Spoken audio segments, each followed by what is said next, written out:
Vítajte v magickom svete pod tmavým mesiacom, kde sa mágia rastlín stretáva s hviezdami. Nechajte sa očariť rytmom mesiaca, múdrosťou astrológie a spojte sa s matkou prírodou kdekoľvek, kde vás život zakorenil. Či už ste expat, alebo len zvedavá duša, ktorú priťahuje kúzlo prírody, ste na správnom mieste. Som Hana, certifikovaný psychológ jedenia, hypnoterapeut, majiteľka bylinkovej farmy v Provencálsku s názvom Moonatic a v tomto podcaste sa budeme rozprávať o mágii rastlín a sveta okolo nás, astrológii a sile mesiaca. No, sezóna škorpióna sa nám pomaly kráti a začne sezóna strelca. A vieme, že sezóna strelca je aj sezónou Vianoc. A preto v tomto podcaste si povieme niečo o vianočných symboloch trochu inak.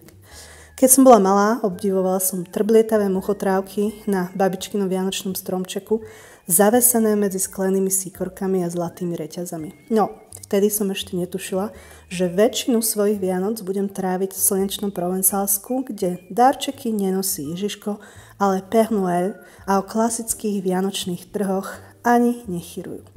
Vianočné symboly sú ale rovnaké takmer v celej Európe. Poznáte ich históriu?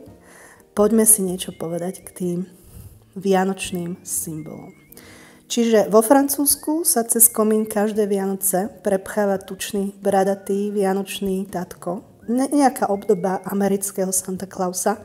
Možno ste počuli, že za jeho červený odev môže Hadon Sundblom, ilustrátor reklám pre Coca-Colu.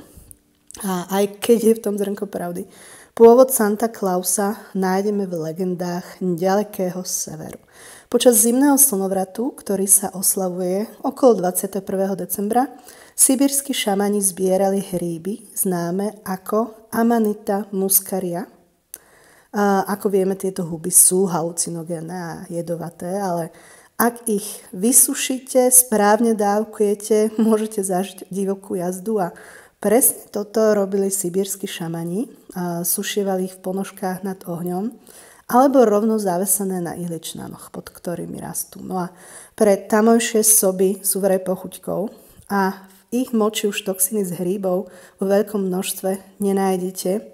No, piť soby moč samozrejme znie troška zvláštne, ale možno tým šamanom tá divoká jazda k stromu poznania stála za to. No a tie ponožky nad ohňom v anglosaských rodinách pravdepodobne vieme, aký majú pôvod. Podobnou legendou o lietajúcich soboch a bradatom múdrom starcovi sa môže pochváliť aj severská mytológia. Boh Odin sa totiž vždy počas zimného slnovratu podujal na divokú jazdu na svojom osemnohom koni, ktorému až pena od papule striekala. No a kam pena padla na zem, tam vraj budúci rok vyrástli muchotrávky. No a od osemnohého koňa je to naozaj len náskok k tým lietajúcim sobom, ktoré poznáme z mnohých amerických vianočných filmov. No od jedovatých húb sa presunieme k jednému z mojich najobľúbenejších vianočných symbolov, žaluďu. Tento malý nenápadný plod, ktorý v zime živí malé i veľké zvieratá, má naozaj v sebe veľký potenciál a preto je spojený aj s Vianocami. Symbolizuje šťastie, hojnosť, čo naozaj pochopí každý, ktorý sa niekedy prešiel provencálskymi lesmi, sú totiž naozaj plné dubov. Dub bol posvätným stromom druidov, kňazov v keľtskej kultúre a podľa keľtskej mytológie práve v čase zimného slnovratu vládu do rúk dostáva dubový kráľ a svetlo sa znova môže vrátiť na zem pod jeho ochranou. Francúzsko je tiež známe svojim dezertom, pripravovaným špeciálne na Vianoce, tzv. Vianočným polenom. Ide o koláč pečený v tvare polena, keďže kedysi oslavy zimného slnovratu trvali tak dlho, ako dlho horelo veľké dubové poleno. Bolo dokonca oblievané medovinou a pri jeho svetle a teple sa ľudia obdarovali sladkosťami, bábikami, sviečkami a mincami.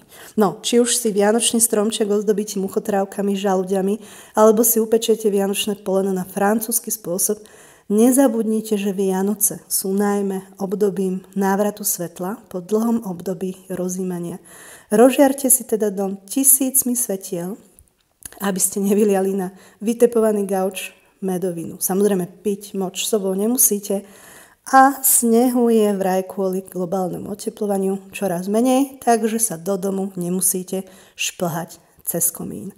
No a ja mám pre vás veľmi zaujímavú ponuku. Minulý rok sme nahrali mnoho veľmi zaujímavých informácií o zimnom slnovrate a z tých všetkých rozhovorov so zaujímavými čarodejkami a čarodejnicami a čarodejmi som vytvorila kurz, ktorý si môžete pozrieť na Udemy, takže určite choďte pod tento podcast, kliknite na linku, naozaj tie rozhovory sú veľmi zaujímavé. A ja sa zase teším na budúce, povieme si niečo viac o vianočných symboloch, ako ich nepoznáte. Ahojte.